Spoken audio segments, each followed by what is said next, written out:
কুকুরের চাইতে নিকৃষ্ট। ঠিক পরে কোন কথাগুলো বুঝেলেন? কুকুরের স্বভাব আছে, এক নাম্বার স্বভাব কুকুর কিন্তু বাদান মালিক ভক্ত, কথা বুঝতেছেন না? দুই নাম্বার কুকুর আপনার রাত বেশি বেশি করে বাদান রাত জাগে। তিন নাম্বার কুকুরের বাদান ঘুম হলো বাদান কম, কথা বুঝতেছেন না? তাহলে একটা কুকুর মনিব ভক্ত মালিক ভক্ত, মনিব ভক্ত আর আমরা মালিক ভক্ত হই না, আল্লাহ ভক্ত হই না। আমরা আল্লাহর দাস হই, আল্লাহর গোলামি করি না। আমার ভাইরা আমার দেখেন, একটা মালিক খাবার যখন খাইতে বসে, এই কুকুরটা আপনার সামনে বসে থাকে। মালিক যখন গরুর গোশত দিয়ে এরকম করে খায়, কুকুর কিন্তু বাদান ছায়া থাকে। আপনার পাছা দুইটা পা এই রকম করে বাদান পাথাল করে দেয়, আগা দুই হাত বাদান সামনের দিকে দেয়। মালিক খাবার খায়, মুখের দিকে চাকা ছায়া থাকে। জোরকন ঠিক কিনে? আপনি যদি খাবার খাইতে বসেন, বিড়াল আপনার ডান পাশে অথবা বাম পাশে থাকে, আপনি যখন খাবারটা প্লেটের থেকে লোকমা বানিয়ে যখন এই খাবারটা মুখে নেন, বিড়াল আপনার মুখের দিকে তাকায়। আবার যখন আপনি প্লেটের মধ্যে যখন হাত দেন, বিড়াল মনে মনে বলে মালিক তো মুখেই নিছে, এখন এই মালিক আমারে খাবার মুখে দিবে। এবার মালিক বিড়ালে খাবার দেয় না। মালিক যখন মুখে নেয়, বিড়াল তখন কয় মিয়াও, এর মানে দেও। কথা কয় না রে, কথা কয় না। মিয়াও মানে কি বুঝায়? যে তুমি একবার মুখে দিলে, এখন তো আমাকে দেওয়ার কথা, কিন্তু তা না দিয়ে তুমি কত কথা মুখে দিচ্ছ। এই জন্য বিড়াল কয় মিয়াও, এর মানে আমাকে এক লোকমা দাও। আমার বাইরে আমার এই যে কুকুরটা আপনার দুই টেঙ্গি সামনে দিয়ে এরকম করে বসে আছে, মালিক রে তুই হাত দিয়ে খাচ্ছিস, এই হাড্ডিতে আর খাস না, তোর দাঁত ভাঙে যাবে, হাড্ডিটা আমার কাছে ছাড়িয়ে দে। কথা বুঝতেছেন না? মালিক এই মুড়া ভালায়, এই মুড়া ভালায়, কুকুর কিন্তু সব দেখে। কথা কোন? মালিকের যখন দাঁতে কুলায় না, কুকুরকে ছেড়ে দেয়, চ্যাংনা দিয়ে দেয়, বাজার প্লেটও দেয় না, পাতাতেও দেয় না, পলিথিনে দেয় না, ময়লার মধ্যে ফালিয়ে দেয়। এই কুকুরটা ময়লার মধ্যে থেকে এই খাবারটা খাইয়া মালিককে দেখে দেখে বলে, মালিক রে, এ মালিক তুমি যে আমাকে খাবার খাওয়াইছো, হাড্ডি কাটা সুতো দিয়েছো, মালিক তুই রাত ভরা ঘুমাবি, আমি তোমার বাড়িটা পাহারা দেব। চিল্লা কোন মার হাওয়া। আপনি মালিক যদি বগুড়া শহরে যাও অথবা শেরপুর শহরে যদি যাও, এই কুকুর আপনি মালিক বাড়িতে আসেন নাই, কুকুর কিন্তু বাদান ঘুমায় না। কুকুর সারা রাত কুয়াশার মধ্যে, ঠান্ডার মধ্যে বাড়িতে বাদান পাহারা দেয়। আপনি রাত্রির বেলায় বাড়িতে আসতেছেন, শীতের দিন, এদিকে হলো কুয়াশা, আপনার মুখটা হলো আপনার মাছ দিয়ে ঢাকা, মাফলার দিয়ে মুখটা বাঁধা, চাদর দিয়ে গোটা শরীরটা ঢাকা, দেখাও যায় না। এদিকে অন্ধকার রাত, তারপরে হলো কুয়াশা। আপনি মালিক হইয়া যখন বাড়ির মধ্যে ঢোকেন, কুকুর তখন পরিসংলে নিয়ে কুকুর দমক দেয়, কে তুমি? কথা কয় না, কথা কয় না। কুকুর কি কয়? কে তুমি? কুকুর দমক দেয়, কে তুমি? যখন বক বলে গালি দেয়, মালিক তখন বলে রাখ, আমার খাস আর আমার বাড়ি থাকিস আর আমার বক। যখন মালিক যখন কয় রাখ, তখন কুকুর চিন্তা করে, কে রে, আমার সেই মালিক, যেই মালিকের বাড়ির ভাতের মার খাই, হাড্ডি কাটা জুতো খাই, সেই মালিককে আমি ধমক দিছি। তখন কুকুর চিন্তা করে আমার তো ভুল হয়ে গেছে। এই কুকুরটা আপনার মাথাটা নিচের দিকে দিয়ে খুব স্পিরিটে নেশল বলে, I am sorry, I am sorry, আমি আপনাকে চিনতে পারিনি, কারণ আপনার মুখ ঢাকা, চাদর দিয়ে মুখ ঢাকা, মাফলার দিয়ে মুখ ঢাকা, এদিকে অন্ধকার রাত, এদিকে কুয়াশা, আপনাকে চিনতে না পারে আপনাকে গালি দিছি, বক বলে গালি দিছি। মালিক আপনি আমাকে মাফ করে দিন। সুবহানাল্লাহ। কুকুর কুকুর মালিকের সাথে একটু বেয়াদবি করছে, এরপরে মাথাটা নিচের দিকে দিয়ে স্ত্রীতেও আপনার নিজ দ্বারা বলে, মালিক রে, আই এম সরি, আমার ভুল হয়ে গেছে, তুমি আমারে মাফ করে দাও।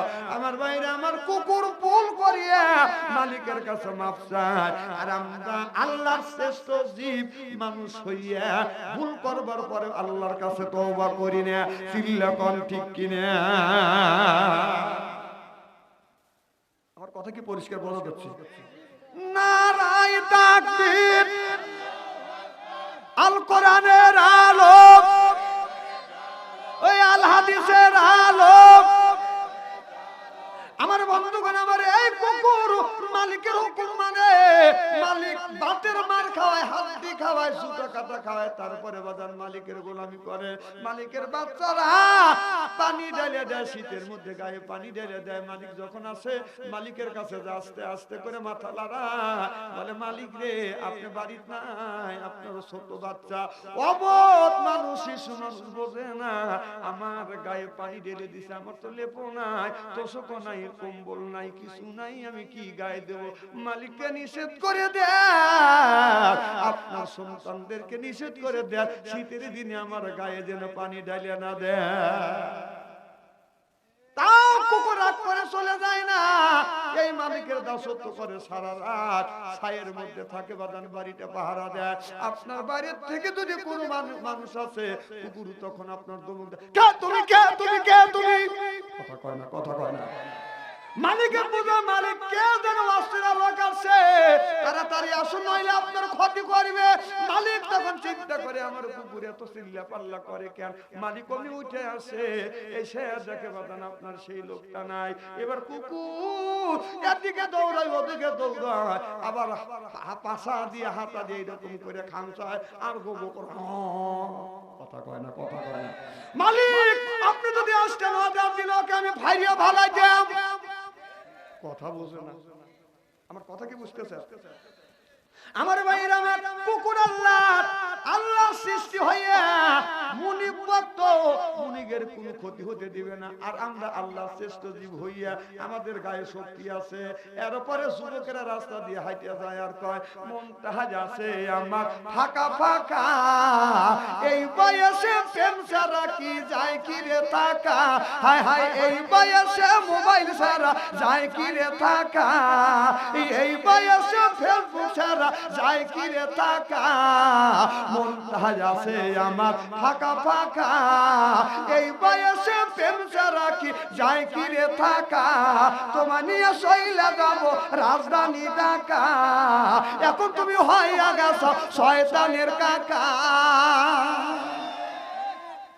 আমি যেটা অন্যায় এটা প্রতিবাদ করার লাগে মেম্বার ভাই নাকি, আমি আবার তার প্রতিবাদ করছি। এই বয়সে নামাজ ছাড়া যায় কি রে থাকা, এই বয়সে রোজা ছাড়া যায় কি রে থাকা, মনটা লাগে আমার রোজা রোজা, হায় হায় মনটা লাগে আমার রোজা রোজা, নামাজ রোজা পড়লে হব জান্নাতের রাজা। মার হবা কয় না রে, মার হবা কয় না।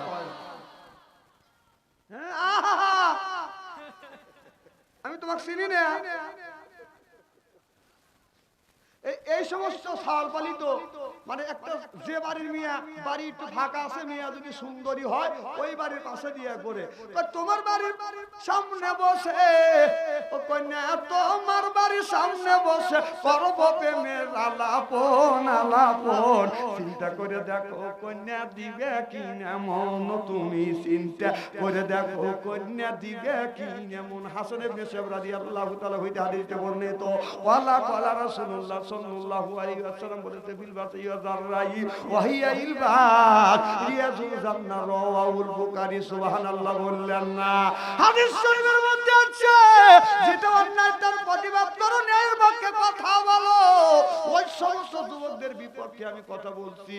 ও যুবক মসজিদে বসিয়া যুবক, তুমি মসজিদে যাইয়া যুবক করো প্রেমের আলাপন আলাপন, চিন্তা করে দেখো নামাজ পড়বে কি এখন যুবক, চিন্তা করে দেখো নামাজ পড়বে কি এখন, চিল্লাখন ঠিক কিনা? আল্লাহ বলেছে ইন্নাস সালাতা তানহা আনিল ফাহশাই ওয়াল মুনকার, নামাজ পড়লে অন্যায় অশ্লীল কাজ থেকে ওই মানুষটাকে ফিরিয়ে আনে এই নামাজ। সুবহানাল্লাহ বললেন না?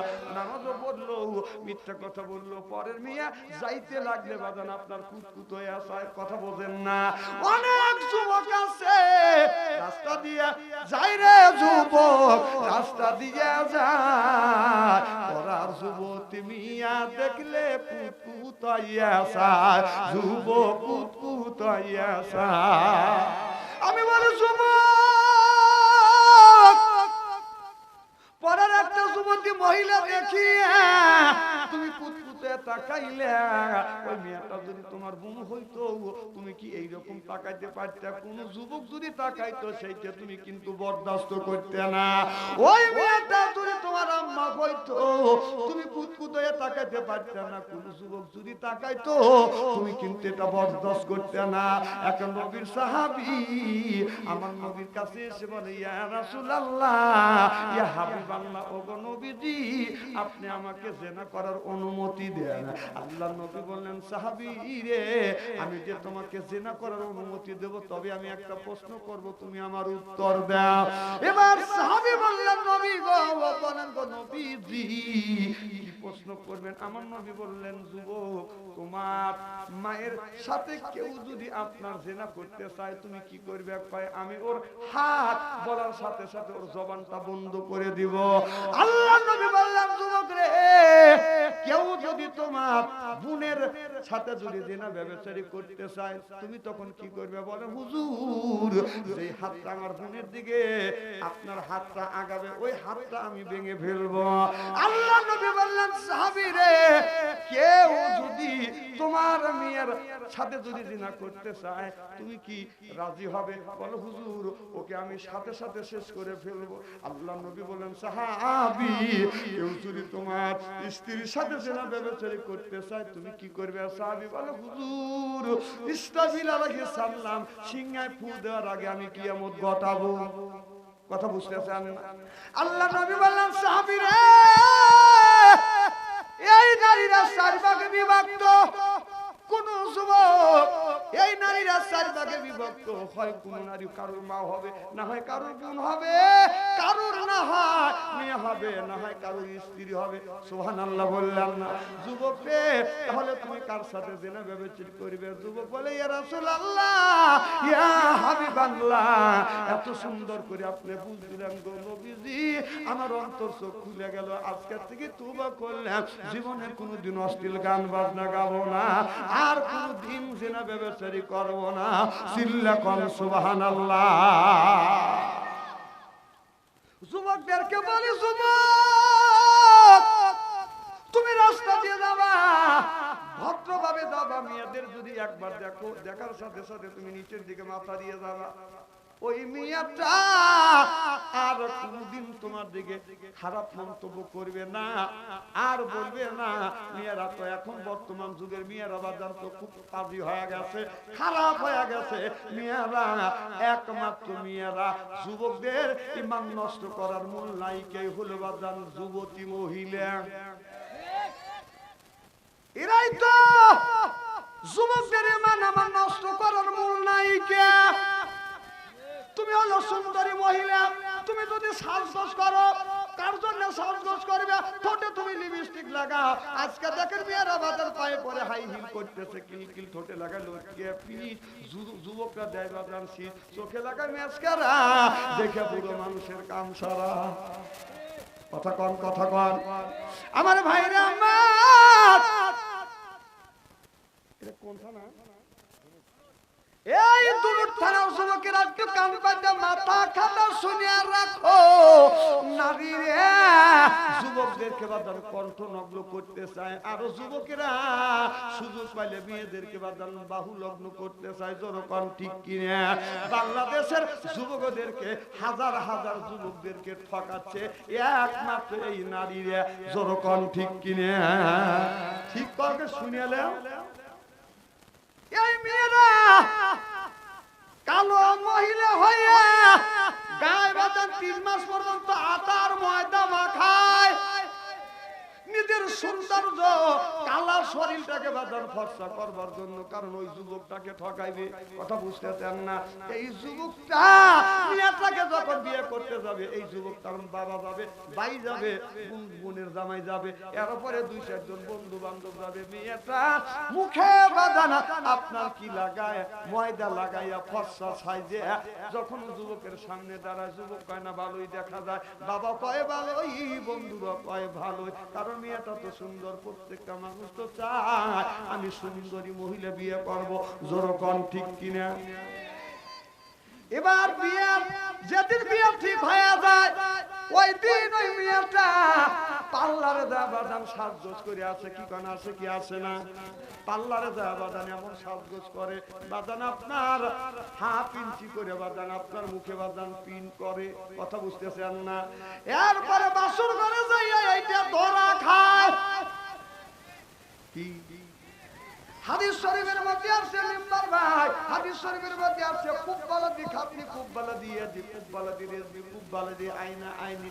বাসর করে যাইয়া স্বামী স্ত্রী আপনার চারটা জায়গা যদি সুমন দেয়, 2 রাকাত নামাজ পড়িয়ে আল্লাহর কাছে যদি দোয়া করে, স্বামী স্ত্রীর পিছনের গুনাহ মাফ করে দেয় কে? এই যুবকটা বাসর ঘরে যায় ওই মেয়েটার কাছে যখন যায় কুব্বালা দি খাতনি বলে যখন ডান গালে সুমো দেয়, যেই সুমো দেয় হাফ ইঞ্চি মুখটা লাগিয়ে যায়, মুখে ময়দা বাড়ি, এদিকে নন্টা নন্টা কথা কয় না, কথা কয় না। যুবকটা কেরে আমি কুব্বালা দি খাতনি বলে সুমো দিলাম, মুখে বাড়লো নন্টা, হাফ কেজি ময়দা। এরপরে বাজার এই ময়দা সারাইয়া বোর মুখের দিকে তাকা দেখে ডান পাশে চলটা খানি খানি উঠে গেছে, চলটা বোঝেন না? তারপরে কুব্বালা দিয়ে চিন্তা করতেছে এখানে না উল্টে পারে, কুব্বালা দিয়ে দিলে ওঠে কিনা, কুব্বালা দিয়ে দি বলে যখন চুমাতে এই জায়গায় খাবলা ওঠে। যুবক এখন কপালে হাত দেয়, এই জায়গায় হাফ ইঞ্চি দাবিয়ে যায়, এখানে বাজার নষ্ট, মুছে দেখে কালারিং করছে, কথা করে, কথা করে। কারণ মানুষের চুল যদি সাদা হয়ে যায় কলম দিয়ে কালো করে কি করে? আমার ভাইরা এবার হাদিস শরীফের কথা শুনে কুব্বালা দি খাতনি কুব্বালা দি আদি কুব্বালা রেজবি কুব্বালা দি আয়না আইদি যখন যুবকটা করতে যায় মদন আপনার এই মেয়েটা ধরা খায়া যায়। যুবকটা বলে যুবতী রে আমি বিয়ে করব সুন্দর মেয়ে, আর তুমি কালো মাইয়া ফসা সাজিয়ে আমারে তুমি ঠকাইছে। 3 বছর আর 3 মাস হইছে ওই মেকআপটা লাগায় না, আগের যেই কালার সেই আবার deep colour, light colour, deep colour হয়ে যায়, কথা বুঝতেছেন না? ওই যে স্বামী স্ত্রীর মধ্যে বাদাম দ্বন্দ্ব লেগে যায়, তুই আমাকে ঠকাইছিস, বিয়ে করবো সুন্দরী নারী, তুই হলো কালো মহিলা, ওই যে দ্বন্দ্ব লাগে, ওই যুবকটা পরকীয়া প্রেমে পড়ে একমাত্র ওই ধরনের যুবতী মহিলার জন্য। চিল্লা কোন ঠিক কিনা? কিসের কথা? না না কি মনের কথা আমি বলিনি, তো আল্লাহ রাসূল বলে গেছে। আমি কি মনের কথা বলতে যাব? আমি কি কোনো গোলাম? রাসূল বলছে সেই কথা বাস্তবের সাথে মিল করে বলতেছি, কিছু লোক এইরকম করে দেখে কথা কয় না, কথা কয় না, কারণ কথা তো কাঠে কাঠে মানে খাবে খাবে পড়ে গেছে, কথা কোন ওই কালো মাইয়া ফসা সাইটা মোবাইলে ছবি সাইরা যুবকদের পাগল করছে ভাই। সরাসরি দেখলে পারে আসল নকল ধরা পড়ে, কোনটাই আসল কোনটা নকল ধরা পড়ে যায়। বাংলাদেশের ফেসবুক আইছে শোনো রে ভাই, পিচি পিচি পোলা পানে ফেসবুক চালায়, হায় হায় পিচি পিচি পোলা পানে ফেসবুক চালায়।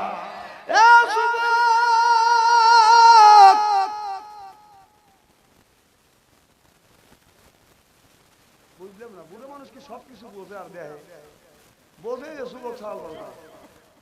এই বাংলাদেশের বেশিরভাগ গার্জিয়ান নিজের ছেলেটাকে জাহান্নামের দ্বার প্রান্তরে নিয়ে যাচ্ছে, কারণ আল্লাহ এখানে কোরআনের মধ্যে বলতেছে ইয়া আইয়ুহাল্লাযিনা আমানু কু আনফুসাকুম ওয়া আহলিকুম নারা, নিজে বাঁচো তোমার আহল পরিবারকে বাঁচাও। এ কথা কার? তাহলে আল্লাহ বললেন নিজে বাঁচো তোমার আহল পরিবারকে বাঁচাও। আজকে নিজে বাঁচলাম না, আহল পরিবারকে বাঁচাইতে পারলাম না, জোর কোন ঠিক কিনা? তুমি একজন বাবা, তুমি বাবা হইয়া এই জায়গা যদি বাঁধন আপনার একটা ঘরে যদি আগুন লাগে, কি হয়েছে?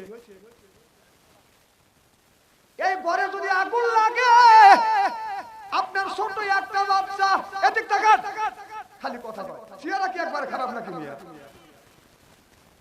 কথাগুলি ভালো করে শোনেন। আমি যেখানে ওয়াজ করতে যাই মনে করি যে এইটি আমার প্রথম আর এটি আমার জীবনের শেষ ওয়াজ। কারণ এই গ্রামে যে আনবেন আমার এটা বিশ্বাস হয়, কারণ আমি হক কথা বলি। এখানে যদি আগুন লাগে আপনার ছেলে ঘরের মধ্যে, ছেলে চিল্লা পাল্লা করতে, বাবা বাঁচাও বাঁচাও, আপনি ছেলেকে আগুনের হাত থেকে বাঁচাবেন না, চায়া দেখবেন আপনি নিজের জীবন বিপন্ন করে হলেও আপনি আপনার ছেলেকে ওখান থেকে উদ্ধার করবেন।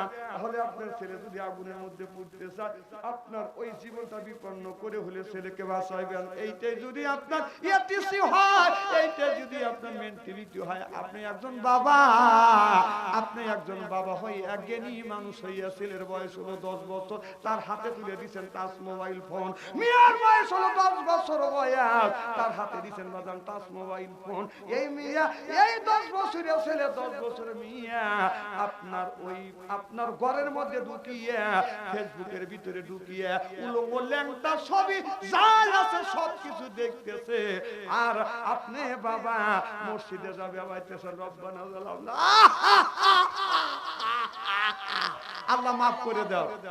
কতক্ষণ আল্লাহ কয় তোর ছেলেকে জাহান্নামের খড়ি তুলে দিয়ে তুই মসজিদে যে ব্যবহার করছিস। কতক্ষণ কি এ বুড়োরা কি করছে? এ বাবা, তোমার ছেলের বয়স 10 বছর, তার হাতে টাচ মোবাইল ফোন। মেয়ের বয়স 10 বছর, তার হাতে টাচ মোবাইল ফোন। সে ঘরের মধ্যে যায় জিনা করতেছে, আর তুমি মসজিদে ব্যবহার করছো। তুই মরিয়ালে তোর বাটাও ফাটাবি। কতক্ষণ আর বুড়োরা খালি মাথা নিচ করে দিতেছে। এ বাবা,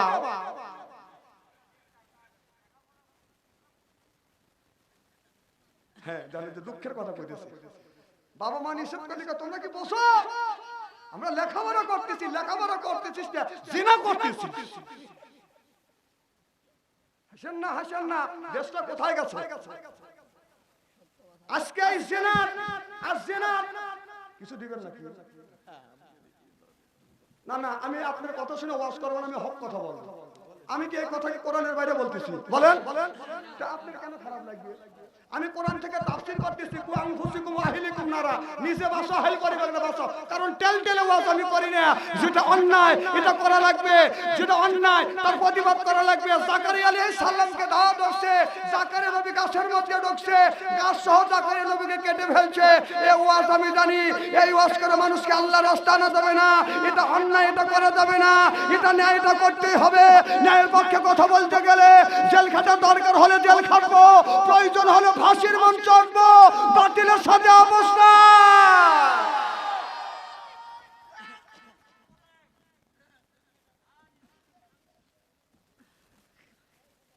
আমি বলি কি আর আপনি বলেন কি? মাথা গেছে না? আমি কোরআন থেকে তাফসীর করতেছি, আমার কথা বোঝার মতো জ্ঞান থাকা লাগবে। আর এই ওয়াজগুলি বোঝার মতো ধৈর্য আপনাদের আছে তো? ঠিকান আছে? আর যদি ধৈর্য থাকতো তাহলে এইতে লিখতেন না। কারণ টেল বাদশাহী করে না। বাদশাহী কোরআন থেকে অর্থ বলে, তাফসীর করে, তারপরে ছেড়ে দেয়। হয় দাওয়াত দিয়ে, না হয় দাওয়াত দিয়ে না। আগামী বছরে দাওয়াত পাবো এই চিন্তা করে বাদশাহীর ওয়াজ করে। আপনি বলবেন যে এবছর গেলি, আগামী বছরে থানায় তোমাকে আসতে দেবো না। আমি এই থানায় আসতেও চাই না, কারণ আমার যদি এই থানার রিজিক থাকে, আল্লাহ আমাকে দুনিয়ায় পাঠানোর 50,000 বছর আগে আল্লাহ রিজিক দিছে, তারপরে আল্লাহ পাঠাইছে। আপনি আমার রিজিক নষ্ট করতে পারবেন না। আমি খুব বেকা বক্তা।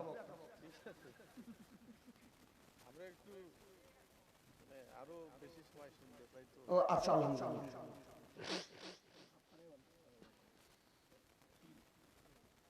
খুব খারাপ লাগতেছে।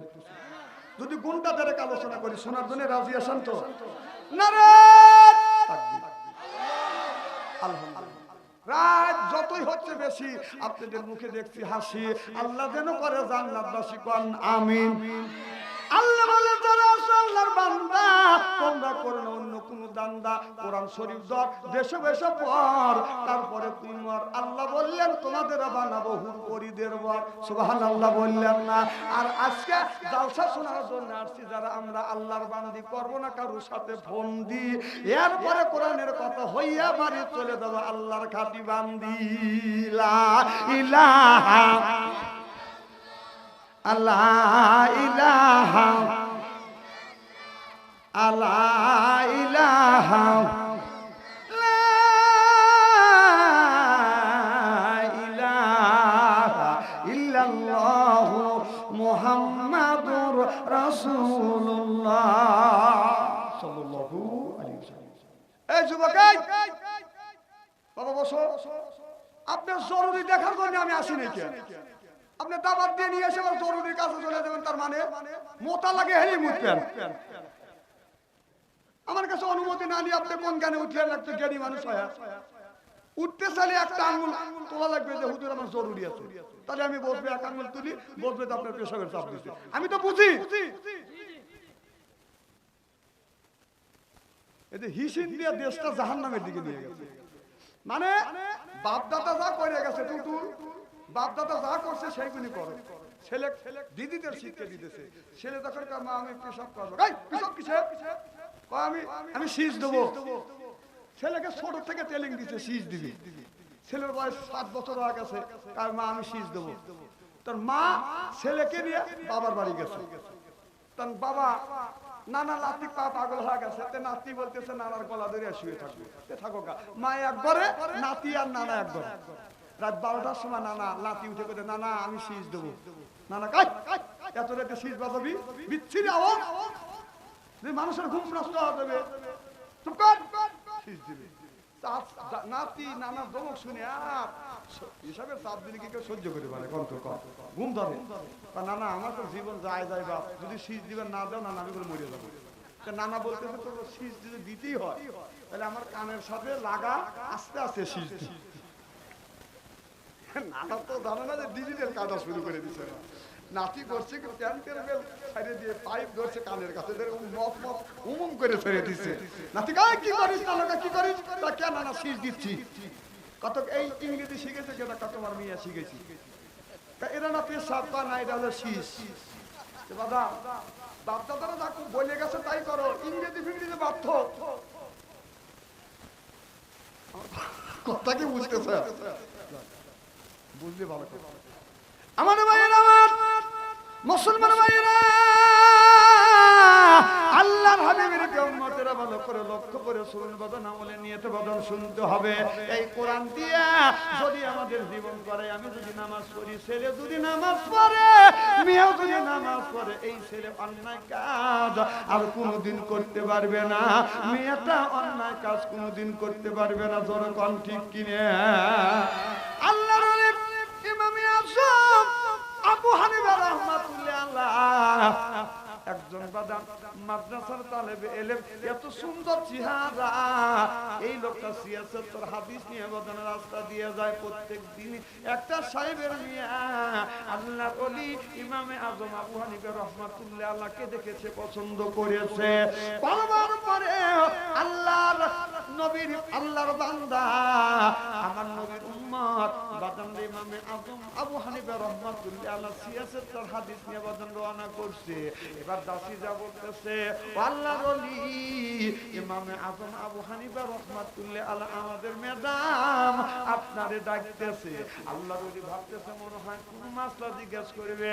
এবার আল্লাহর ওলি ইমামে আযম রাহমাতুল্লাহ আলাইহি বাদান আপনার ঘরের মধ্যে গেছে, মিয়াটা বসতে দিছে। মিয়াটা আল্লাহর ওলির দিকে বাদান এক নজরে বাদান তাকাতে, চোখের পলক ফেলে না।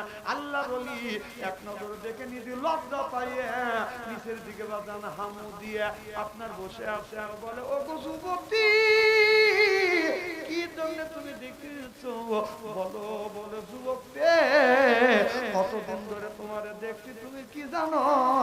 তোমারে দেখে আমার মনের মধ্যে ভালো লেগে গেছে। যুবক, তুমি আমার মনের আশা পুরো করে দাও। জোরে কর নাউজুবিল্লাহ।